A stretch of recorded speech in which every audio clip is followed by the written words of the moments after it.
Hi, Adam here. I've got a quick demonstration showing some new capability in Buzzy, how we've integrated with Box. Um, I haven't done it over here, but you can actually log in with a Box account.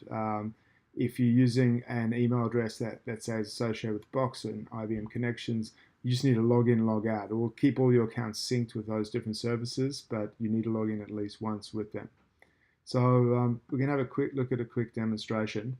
What I've done over here, this is an application that's used by a team to coordinate a team of people going to a conference, including things like the itineraries, who's on the booth at particular times of the day, um, and there's things like conference news and that type of information. What I've done is I've edited this micro application and added a new field um, over here, which is a box file. So you can just do that from the field list over here. It's pretty easy to be able to add that. And that means that we can now access your box files directly from this micro application.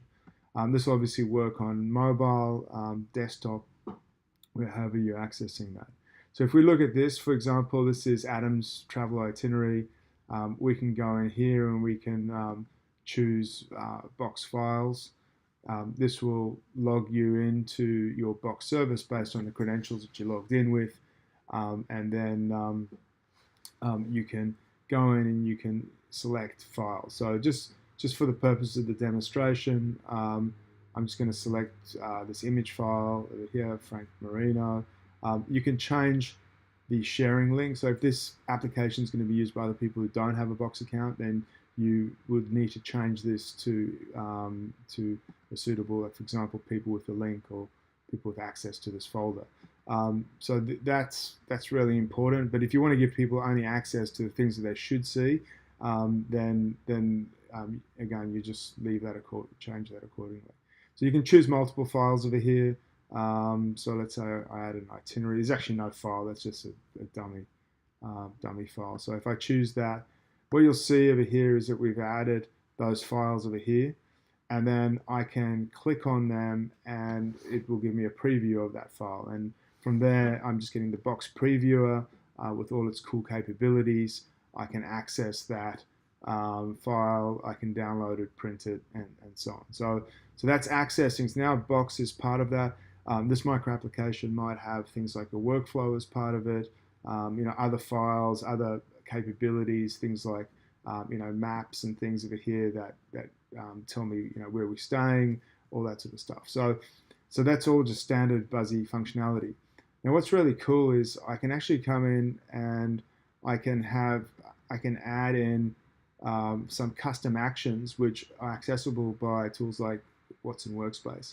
So if I had a look at over here, so I'm just going to create a new identifier over here. So this would be like a / command. I'm going to query the name of the traveler, and I'm going to say the files for name, for traveler are, and then I'm going to put the name of the field over here, which was files. So let's just go back here, which is files, and we can add that action. Now, if I've got an automated bot, if I'm having a conversation on the right-hand side over here, it'll obviously pick up the intent and do that. So we've added that rule. Let's see if I configured that correctly. So if I come in here and I type in /Buzzy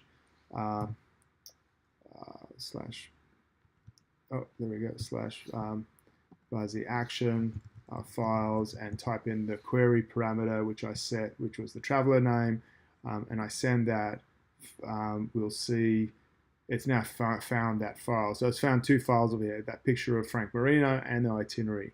So that's a quick example of how we've integrated Buzzy with Watson. Obviously, if I've got intents set up that would pick it up in the context of the conversation, it automatically would generate that / command for you, but it's that easy to be able to integrate it.